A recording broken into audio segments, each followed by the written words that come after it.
Good day, grade 11s. Today we're going to do Theorem 3, which says that if the angles subtended by a chord of the circle are on the same side of the chord, then the angles are equal. So we are going to first prove the theorem, right? So the short reason of this theorem is this. So when you do the theorem, so the short reason is given as like angles on same segment or angles in same segment. So but yeah, this is the how you will apply the theorem, right? And then what is happening here is that you are given, so here we basically have we are given a circle with center O. A circle with center O and points P and Q on the circumference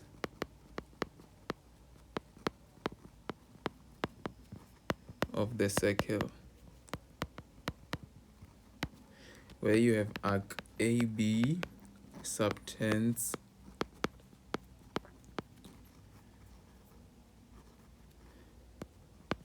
APB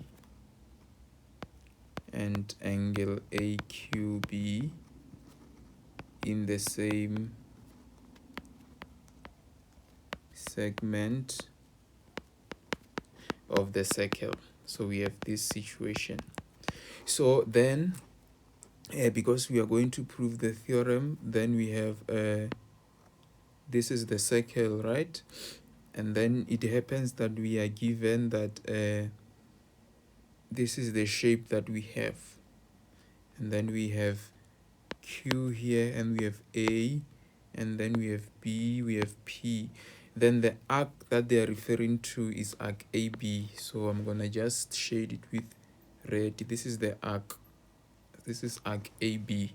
And can you see that arc AB subtends angle APB, and it also subtends angle AQB, right? So now we are required to prove.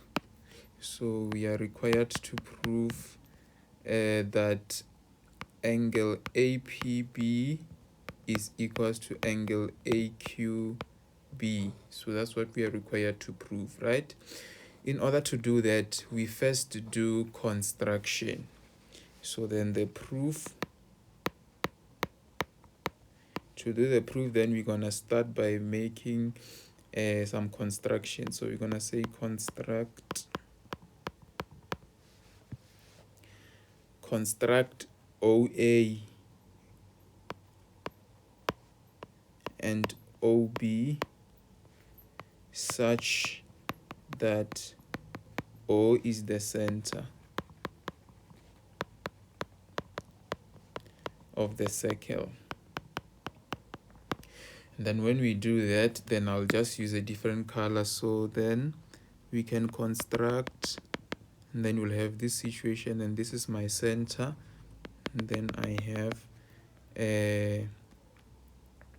O as the center, right? And then now we can start with the proof.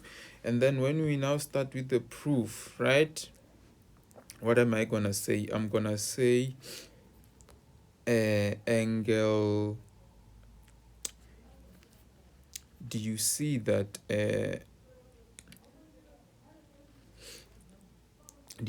angle AOB, right? So angle AOB, I'm gonna just shade it with yellow. This is the angle I'm referring to here. Angle AOB and angle APB, they are both subtended by arc AB, and angle AOB is at the center and angle APB is at the circumference, then we can apply the theorem which says that the angle at center is twice the angle at circumference, right? So then we are just gonna say angle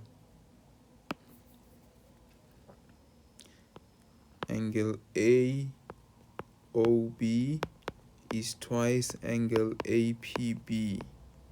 Reason, angle at center is twice the angle at circumference.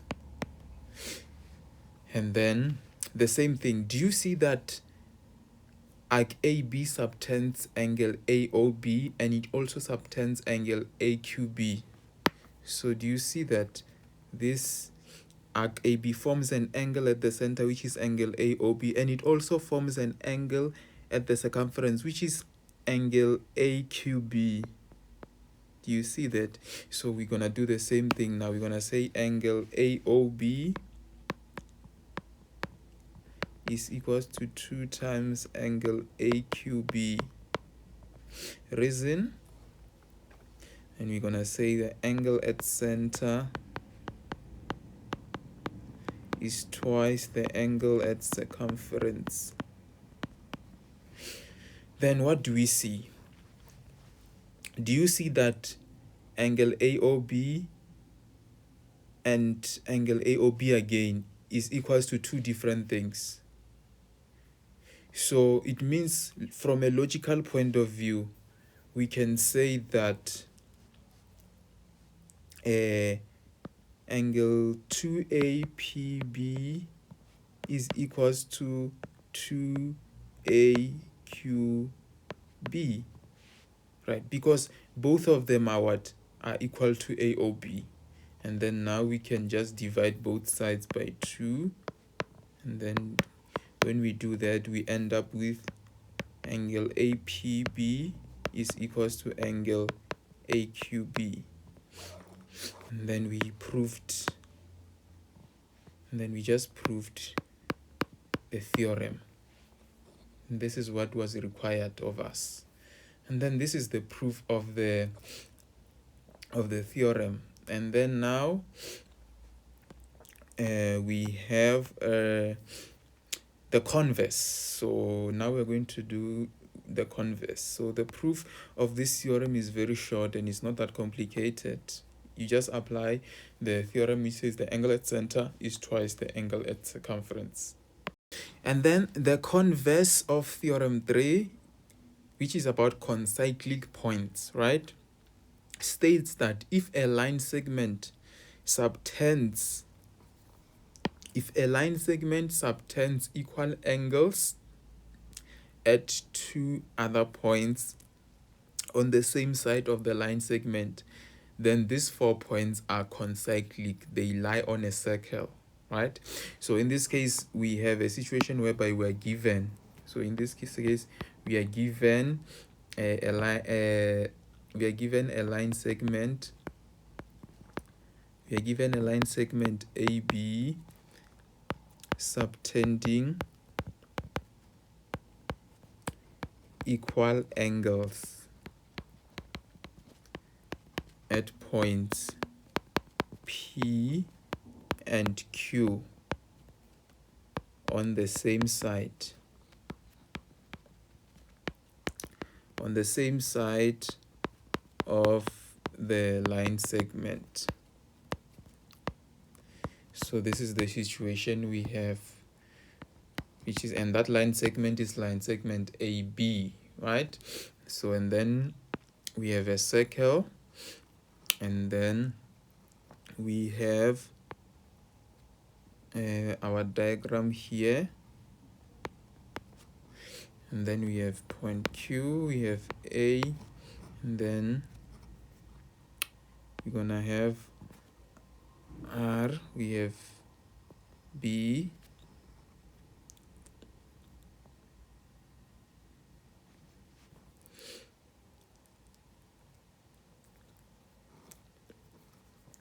and then we're gonna extend, because it says if a line segment subtends equal angles at two other points on the same side,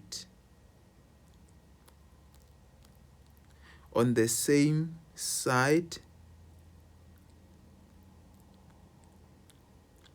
the line segment, then these 4 points are concyclic, they lie on a circle, right? Then it means I'm just going to extend a point that is outside the circle. So then I'll just extend a point that is outside the circle, which I will call point P, right? Yeah.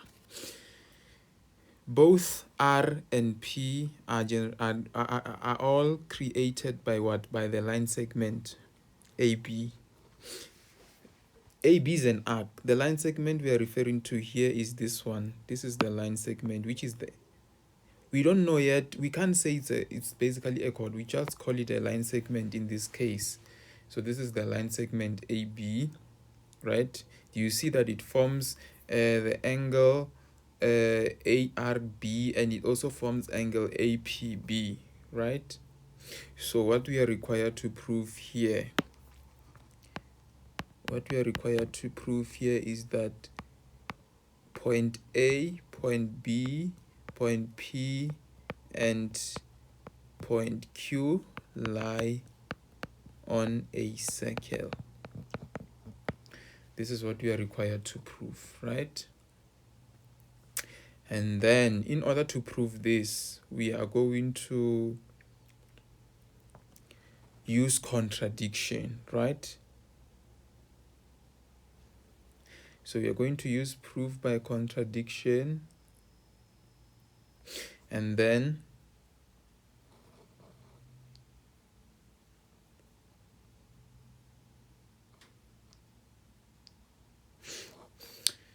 so by using proof by contradiction,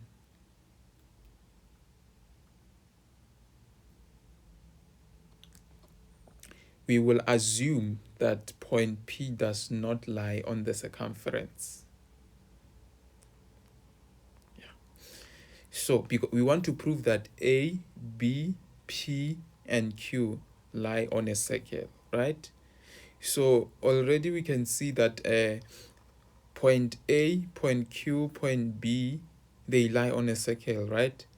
So we want to just assume the point P, which looks like it's outside the circle, as you can see.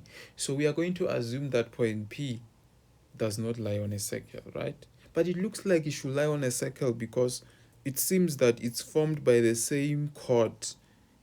The angle P and the angle Q, as they are both formed by the same chord. So you can sort of make conclusion and say it sort of looks like it lie on the points lie on a circle, right?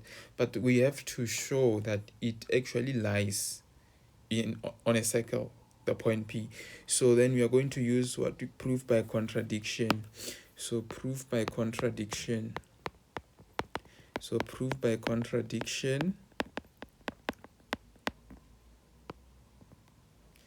we are going to use proof by contradiction. So when we use proof by contradiction, we are going to assume that point P does not lie on the circumference. So we assume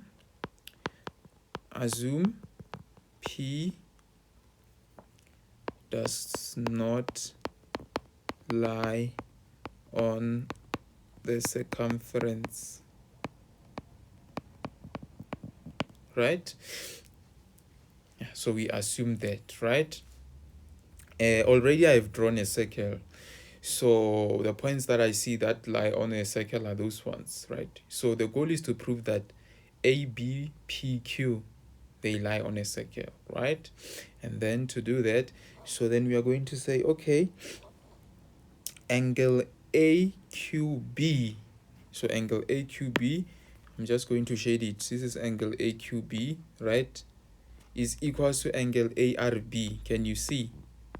And you can see the reason why they are equal is because they are angles on the same segment. We are just now applying the theorem, right? So that means we have angle AQB, angle AQB is equals to angle ARB. Reason, angles in same segment. Now, but we are sort of told something, right? We are told, according to the given statement, it says, given that line segment AB subtending equal angles at point P. Let's look at this statement. Do you see? The statement says that AB subtends equal angles at what? Points P and Q on the same side of the line segment AB. So it means we know that angle AQB is equals to angle APB. That's given, right? So then we are going to write and say but angle AQB is equals to angle APB, right? This one is given. It's given from the statement, right? So we are given this, right? So it means that we know that AQB, then I will just shade it with also green. So this is also green here. And then we can then make a conclusion and say, okay, since angle AQB is equals to angle ARB and angle AQB is equals to angle APB, then we can just say that angle ARB is equals to angle APB because they are both equal to angle AQB, right? Yeah, this is just from a logical perspective. We don't need to give a reason, it's just by logic. And then now if we look at this triangle, I'm just going to draw the triangle so that you can see it, right? So if you look at this triangle now, triangle RPB, right? Do you see we have this angle here, which is an exterior angle, and then we have that angle right there. I'll just shade it, right? So, and then let me just extend this one, and then this represents A, right? So now we are going to now use the theorem of the exterior angle of a triangle, which says that the exterior angle of a triangle, this is the exterior angle. Can you see it? This angle right here is the exterior angle. So then I'm just going to say that angle ARB, so angle ARB is equals to what? The exterior angle of a triangle is equals to what? The sum of the interior opposite angle, which is this angle and this angle. So then we are going to add angle APB, which is this angle right here, right? Plus angle RBP, which is this angle here, angle RBP. And then our reason will be what? The exterior angle of a triangle. So the exterior angle of a triangle is equals to the sum interior opposite angles, right? But we just showed that angle ARB is equals to angle APB, right? That means where I see ARB,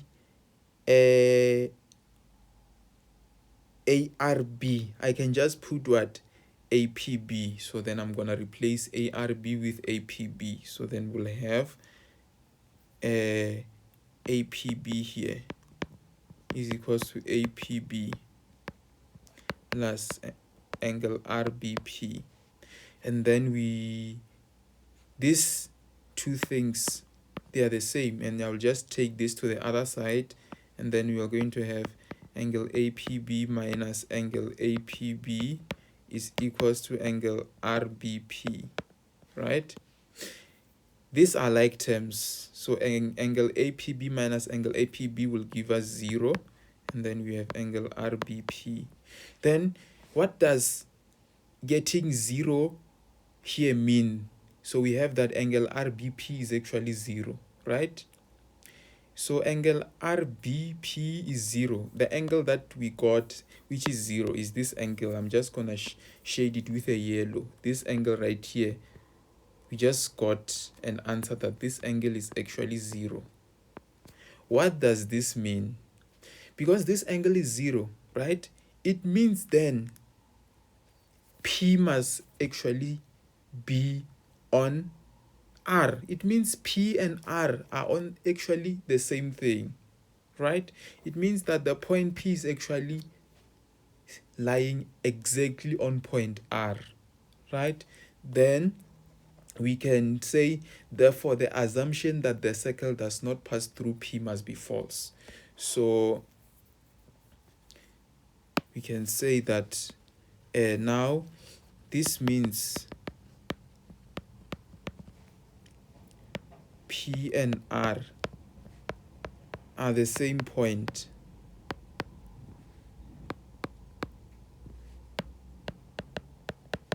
Then therefore the assumption that the circle, the assumption that, not the circle, the assumption that, let me just write it here. Therefore, the assumption that P does not lie on the circumference must be false.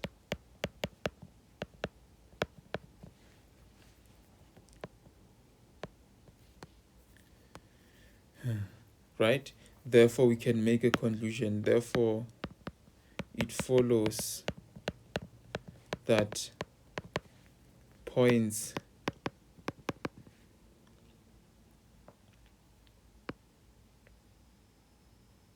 A, B, Q, and P lie on a circle, which means they are concyclic, which means then these points are actually concyclic. So this is how then we will prove. So we just showed that the points A, Q, B, P are concyclic. They all lie on a circle, right? So that's what we wanted to show.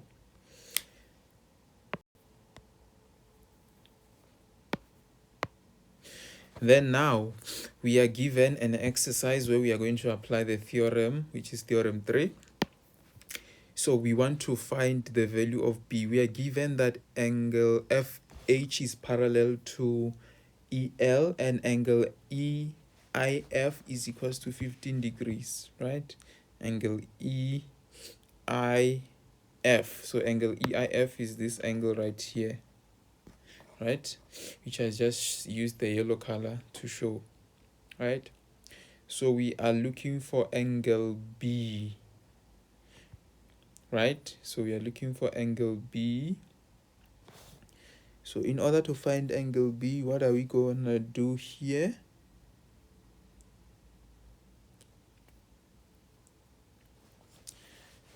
So to find angle B, what are we going to do? Then we are going to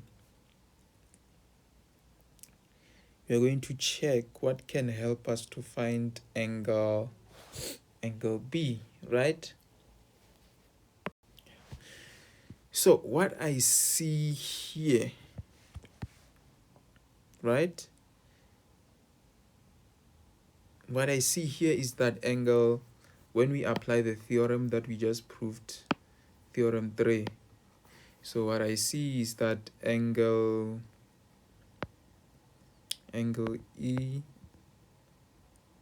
EIF is equals to this angle right here, which is angle what?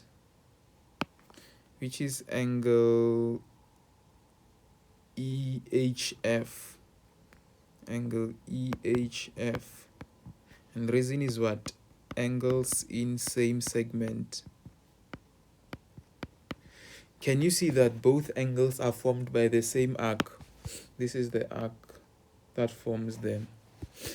So, and then, so it means that EIF is 15 degrees. So then this angle here is going to be 15 degrees. So angle EHF is equals to 15 degrees. So we know that we have 15 degrees here, right? But we are given that EI is parallel to FH. So we are given that FH is parallel to EI. This one is given, right? And because they are parallel, can you see that we have a Z, a pair of alternate angles? And because the lines they are formed by parallel lines, those alternate angles will be equal. So it means that this angle right here,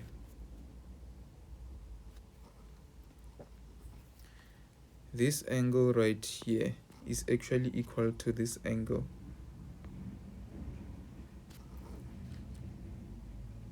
So they are equal. So why are they equal? Because they form a Z, and this is the Z shape that they form. Can you see it? I just traced it with the red color. So then now I know that angle, it follows that therefore angle what? Angle IFH is equals to angle EIF.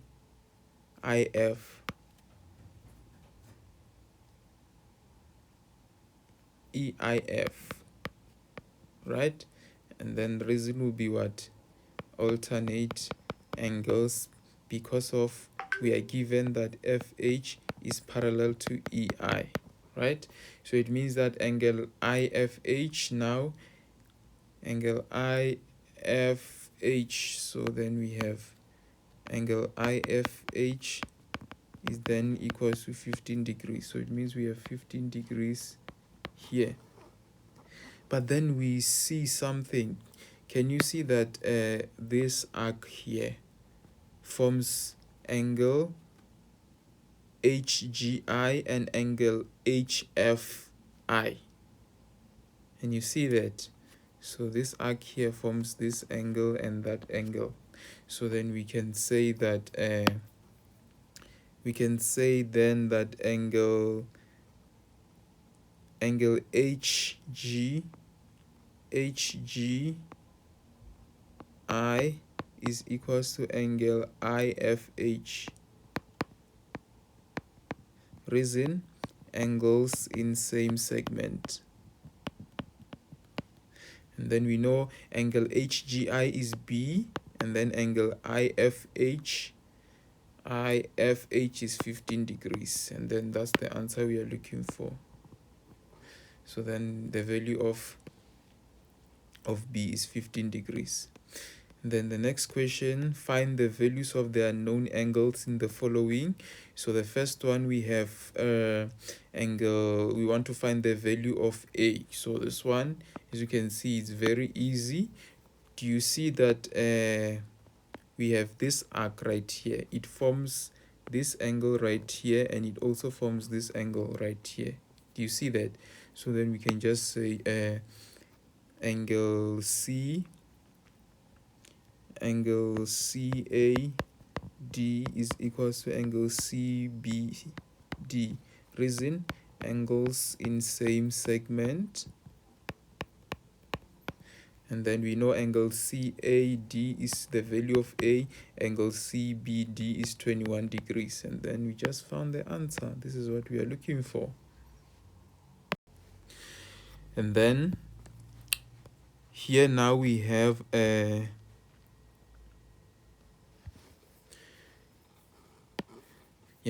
so now we have this. Now we want to look for the value of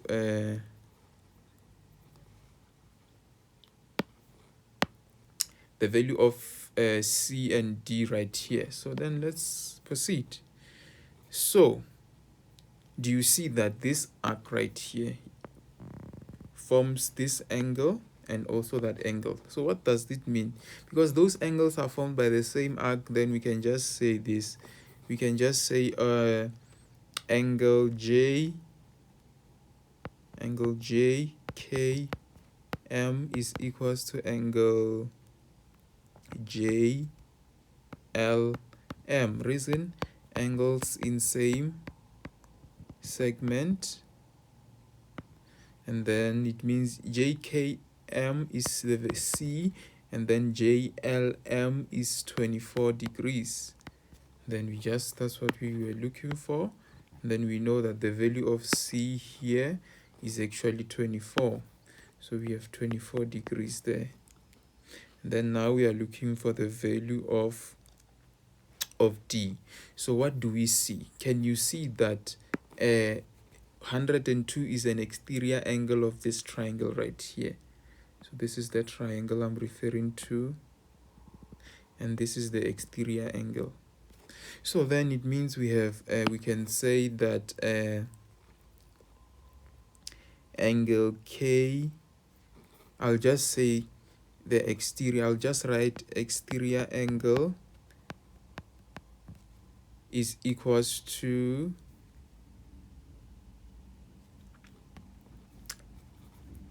what?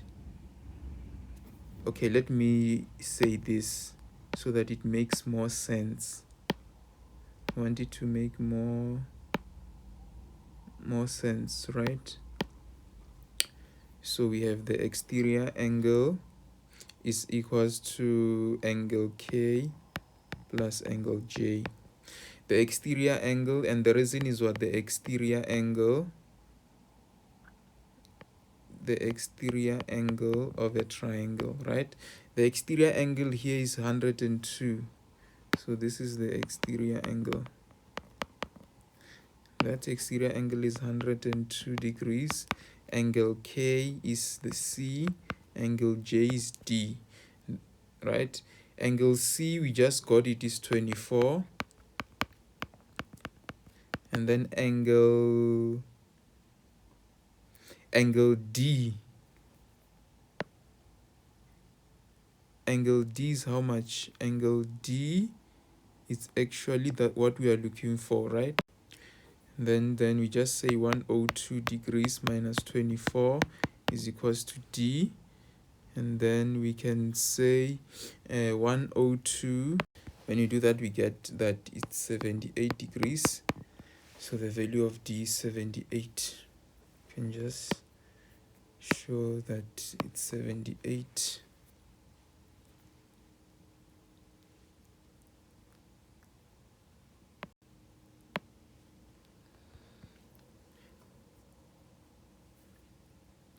And then now we can find the value of, we can go to the next question, which is about finding the value of D, right?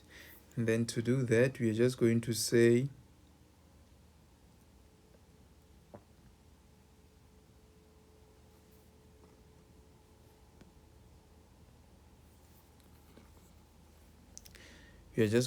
what? Okay, let me start here. So to find the value of D, we have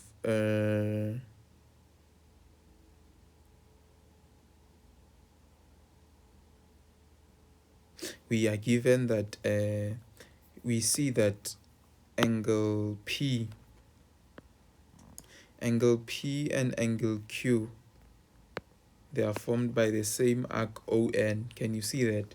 So then we can say that angle P is equals to angle Q, angles on same segment. Angle P is D, and angle Q is, we are looking for it.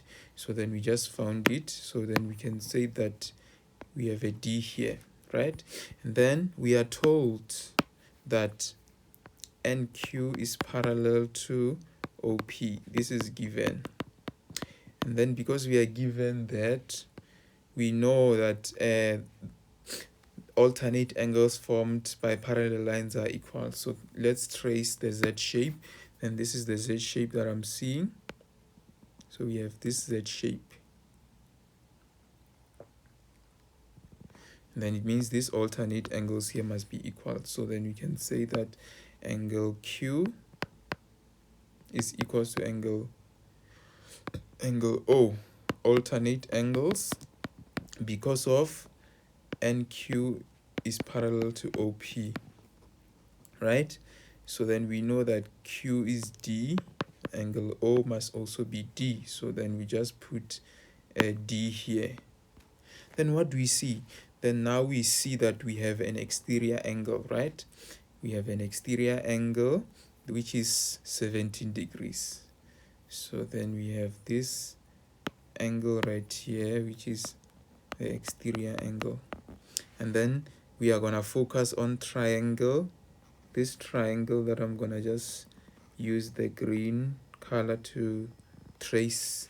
And that's the triangle that we're interested in, which has an exterior angle. So we're gonna say the exterior angle in that triangle is equals to angle O plus angle P raising exterior angle of a triangle. That exterior angle is 17 degrees, and angle O is D and angle P is D, right? And then we have 17 degrees, D plus D is 2D, and then we divide both sides by 2, then we have that D. 17 divided by 2, 16 divided by 2 is 8. It means 17 divided by 2 must be 8.5 degrees. So it means the value of D is 8.5 degrees. And then we just found our value of interest right there.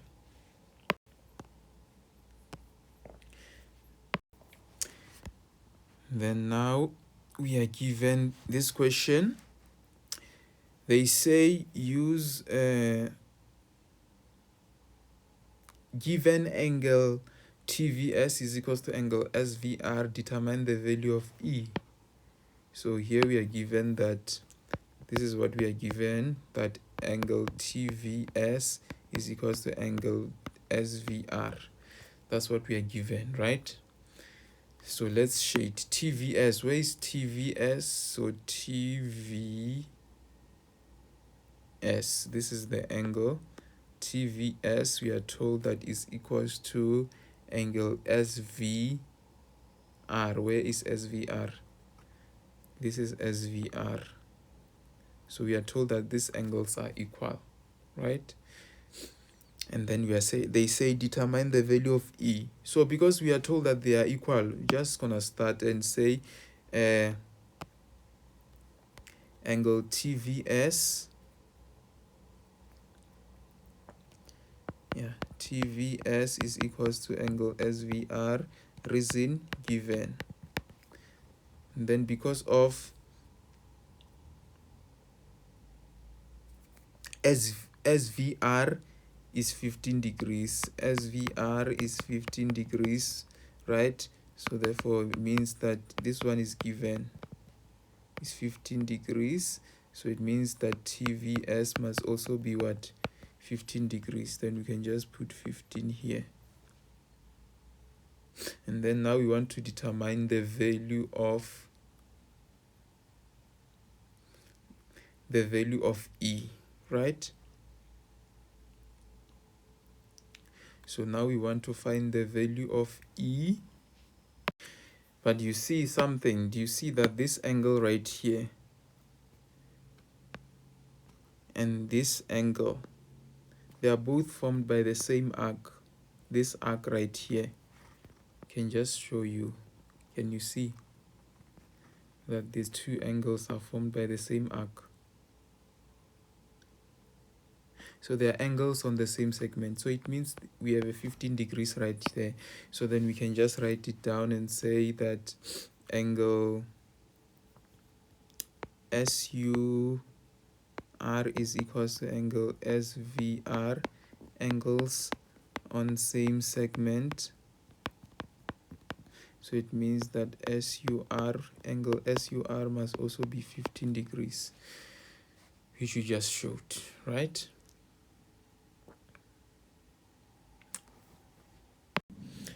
Then, can you see something?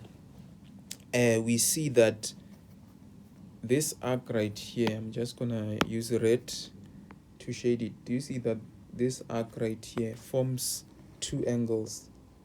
This angle right here and this angle right here, which is the 45 degree, and this angle. So it means the angle here must be 45. They are both formed by the same arc. They are on the same segment. So then we can say that angle TVU is equals to angle TRU, angles on same segment. And then it means TVU must equals to 45 degrees, right? And then now we are going to say in triangle RUV.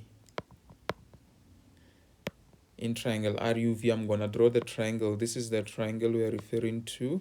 We have R, we have U, we have V. What is angle at R is 35. Can you see that? The angle, we are going to look for this angle here, which is part of E. It's not the whole E, right?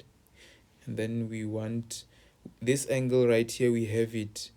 This one here, so angle V is actually equals to 15 plus 15 degrees plus 15 degrees plus 45 degrees. 15 degrees plus 15 degrees is 30 degrees, and 30 degrees plus 45 degrees is what? Is 75 degrees, right?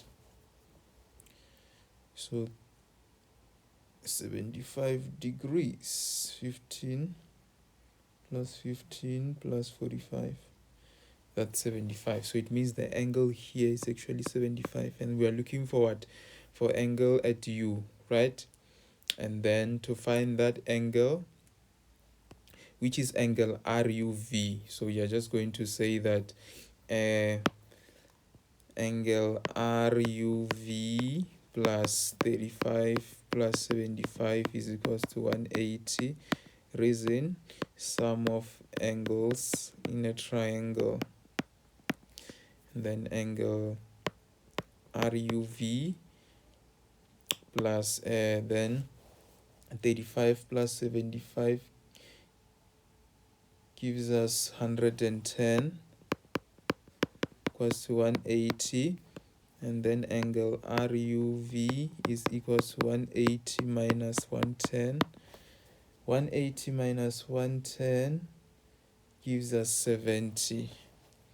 So it means we have 70 here. And then it means this portion of an angle right here is actually 70 degrees. Then we can now conclude the value of E is going to be what?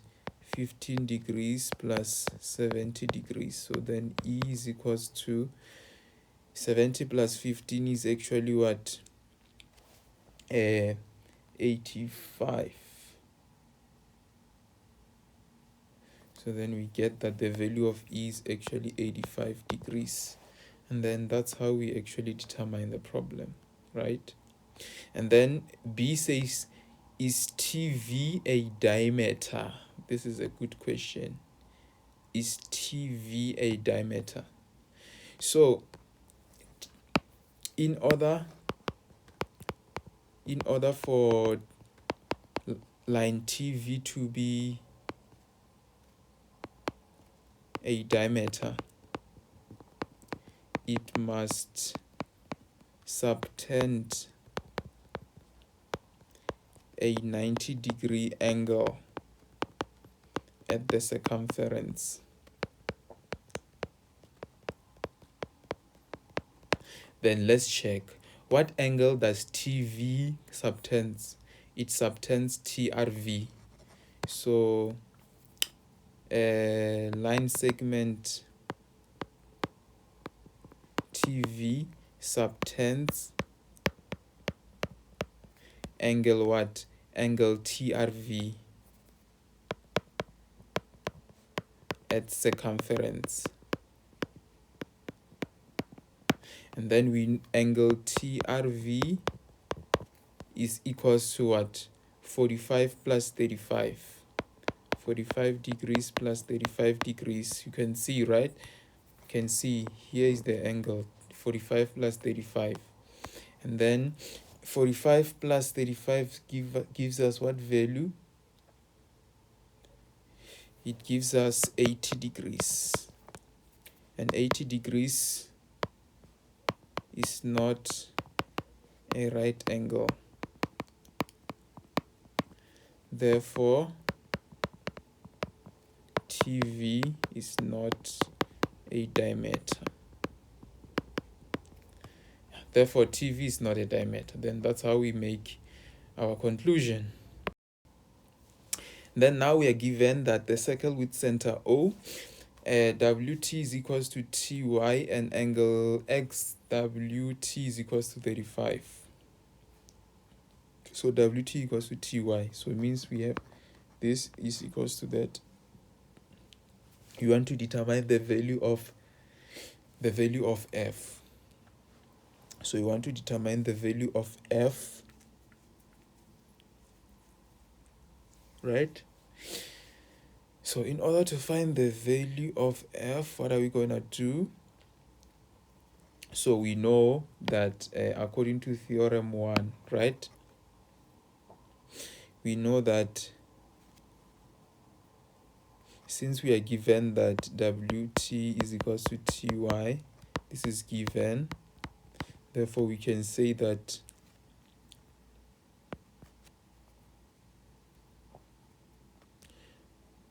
OT is perpendicular to WY.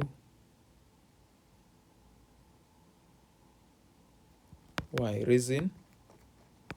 Line from center to midpoint perpendicular to chord.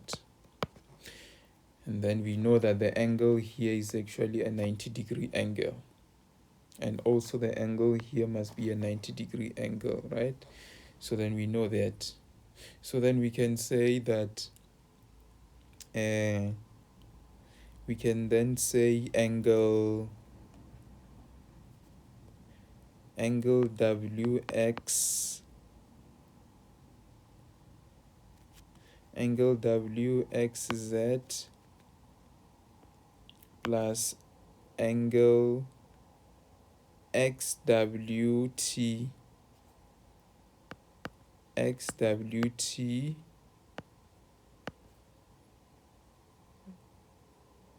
plus angle T1. They are all equal to 180. And then I'm just going to say in triangle XWT here. And then why are they equal to 180? Because they are sum of angles in a triangle, right? Angle WXZ is the one that you are looking for. So WXZ is the one I'm looking for. And then XWT is 35. And angle T1 is 90 degrees, and then equals to 180. WXZ plus 35 plus 90 is 125, equals to 180. And then we have WXZ is equals to 180 minus 125. And angle WXZ, 180 minus 125 gives us 55 degrees. So it means the value of the angle there must be 55 degrees, right? And then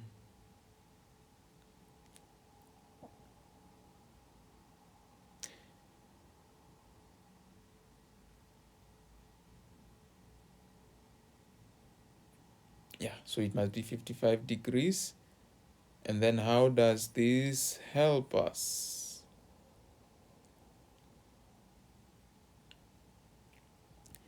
Then I'm just going to find angle. How can this help us? Let's see how this can actually help us to find the value of f, right? So then we have what? We have that angle xwz, right?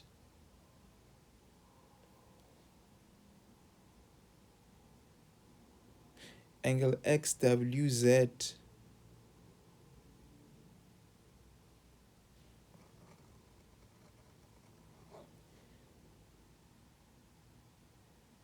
Angle xw, the angle that we were looking for here, which is 55, was angle wxz.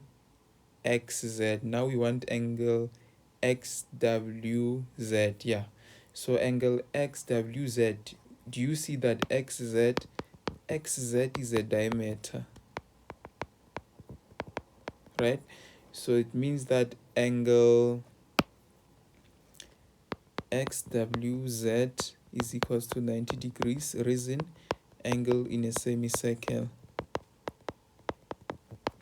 So then we know that the angle here must be 90, and then now we can say in triangle xwz, and then we're gonna have this is the triangle, which is 90 degrees. We have w there, x, we have z, and then we have 55 degrees right there, we have f here.